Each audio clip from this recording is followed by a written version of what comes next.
आप अक्सर लोगों को बताते रहते हैं, मोटिवेट करते रहते हैं, फिर मैंने ख़ुद भी कहीं पढ़ा भी कि ये आपने बेशुमार काम किए, ट्यूशन्स भी पढ़ाई, जॉब्स भी की, और फिर आपको ये जो आप अभी आप काम कर रहे हैं, आप लोगों को आप बाहर भिजवा रहे हैं, आप इन्वेस्टर्स को बाहर भिजवा रहे हैं जी।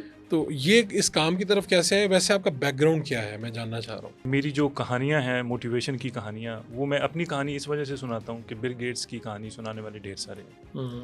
मैं अपनी कहानी सुना के रिलेट कर सकता हूँ, एक बंदे को बता सकता हूँ कि यार अगर मैं कर सकता हूँ तो आप भी कर सकते हैं। बिल्कुल ठीक। अगर मैं बिल गेट्स की या अमेरिकन सिस्टम की किसी को सुना दूँ कहानी तो उसका मैक्सिमम इम्पैक्ट यही होगा कि यार फेंकता है वो अमेरिकन सिस्टम है, ये पाकिस्तानी सिस्टम है, ऐसा नहीं। और ज़्यादा मैंने देखा फोकस आपका होता है परदेशियों के दुख के ऊपर, परदेशियों के जो दुख है, क्योंकि आप खुद परदेश में रहे हैं। क्योंकि मैं और खुद आज भी परदेश में हूँ। और अब आप परदेश में भेज भी रहे हैं लोगों को।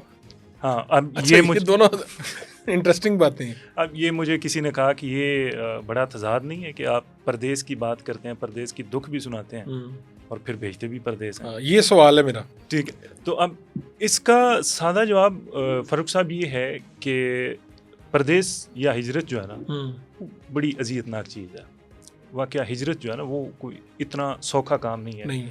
आपने देखा होगा कि जवान बंदा जो है ना, वो कब्रिस्तान या एयरपोर्ट के अलावा आपने कभी रोता नहीं देखा होगा। ये मेरा दावा है।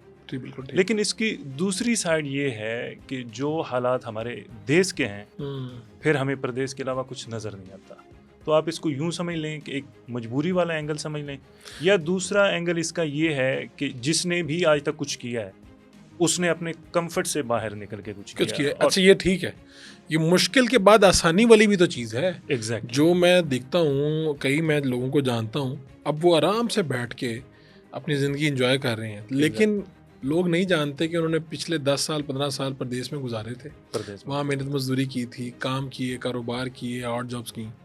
ठीक है, आप मुझे ये भी पता चला कि आपने काफ़ी जो है इम्तिहानात दिए, सरकारी नौकरियों के लिए भी, बाकी चीज़ों के लिए भी। तो ज़िंदगी में क्या क्या हुआ और इस तरफ कैसे पहुँचे हैं ये जो आप काम कर रहे हैं आप?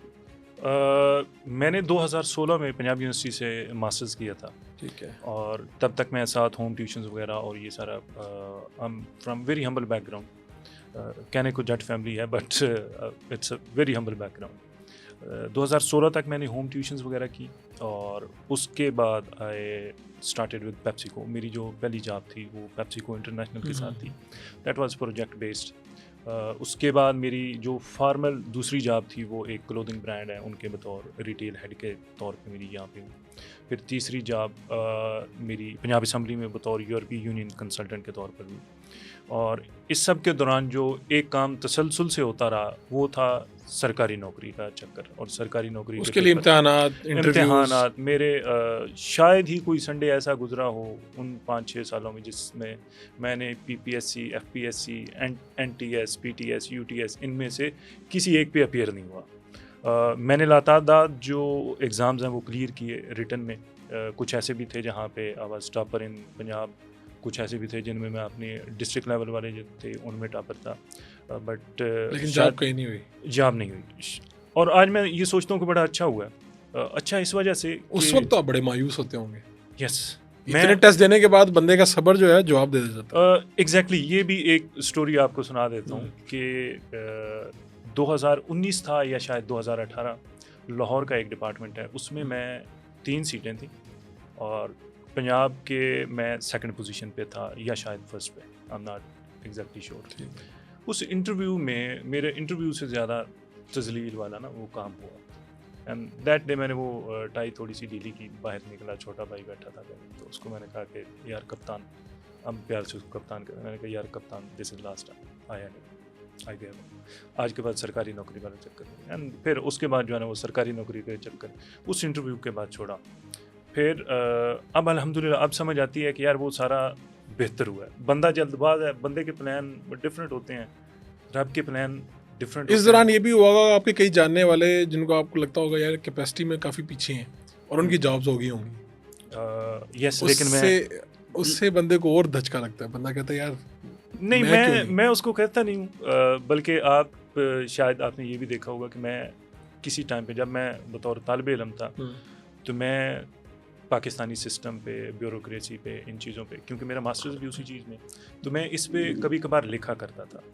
जब मेरा अपना नहीं हुआ उसके बाद फिर मैंने मुड़ के इस पे लिखा नहीं, क्योंकि उसमें अल्टीमेटली बुराई आ जाएगी, कि ब्यूरोक्रेसी मेरा नहीं काम हुआ, यस इसलिए नहीं, इसलिए हाँ। नहीं, इसलिए कि मेरा नहीं हुआ। अब पढ़ने वाले को ये लगेगी कि यार एडा फने खांसी तो खुद कर लेता है, ये ठीक है। अच्छा, लेकिन इसकी एक पैरेलल एक बात बताऊं, जितनी अकेडमी सीएसएस की कामयाब है ना, ये सब वो लोग हैं जो सीएसएस खुद नहीं कर सकते, नहीं कर सकते, लेकिन आज वो सैकड़ों बच्चों को करवा तो रहे हैं। exactly. इसमें यानी कोई बात। और जितने मैंने कंसल्टेंट देखे हैं, अब मेरे खुद एक कंसल्टेंट दोस्त हैं, उनका बहुत बड़ा काम है पाकिस्तान में, वो उनका अपना ये मसला था कि उनके अपने वीज़े रिजेक्ट होते आए थे। ठीक है, तो इसका मतलब ये नहीं कि आप किसी चीज़ में फेल हो जाएं तो आप उस काम के एक्सपर्ट नहीं बन सकते। हाँ, ऐसी बात नहीं है। लेकिन मैंने उसको ये इस एंगल की वजह से छोड़ा कि यार ठीक है, शायद ये ठीक, एलिमेंट आएगा ठीक। पढ़ने वाले के नज़र में, ये सुनने वाले के नज़र में। अच्छा, आप पहले गए बाहर पढ़ने, जी, लेकिन मुकम्मल नहीं कर सके। उस टाइम पे बड़े मामला थे। ये 2010 से 2013 की बात है। यूके गए?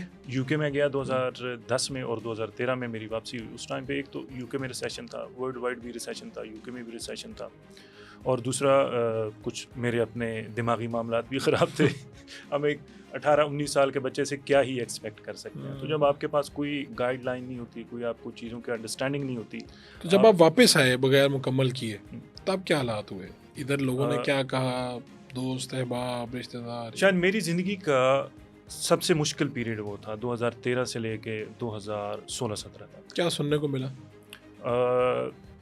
सुनने को तब मिलता जब कोई बोलता। वो बोलता ही नहीं था। तो कोई बोलता ही नहीं है। दिस वाज एक्सट्रीम कि कोई बोलता ही नहीं है। एंड देन मैंने जब क्रैक किया पीएमएस इन 2017, वेरी सेम गाय दे चीयर्ड अप।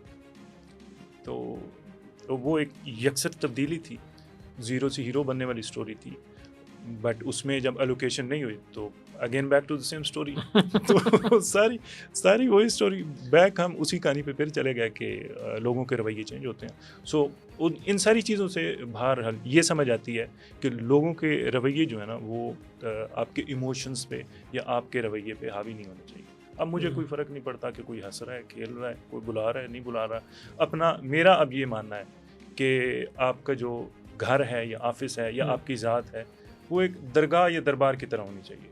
कोई आ रहा है, सत बिस्मिल्लाह आओ, कोई नहीं आ रहा तो कहीं जा नहीं रहा है, किसी को बुलाने नहीं, बिस्मिल्लाह दरवाज़ा खुला है आपके लिए, आप जो आ रहा है उसको प्यार मोहब्बत दो। प्यार है, नहीं भी आ रहा कोई बात नहीं, अपनी जगह रहे, वो अपनी जगह रहे। हमारे लिए वो प्यार वाली स्टोरी है बस।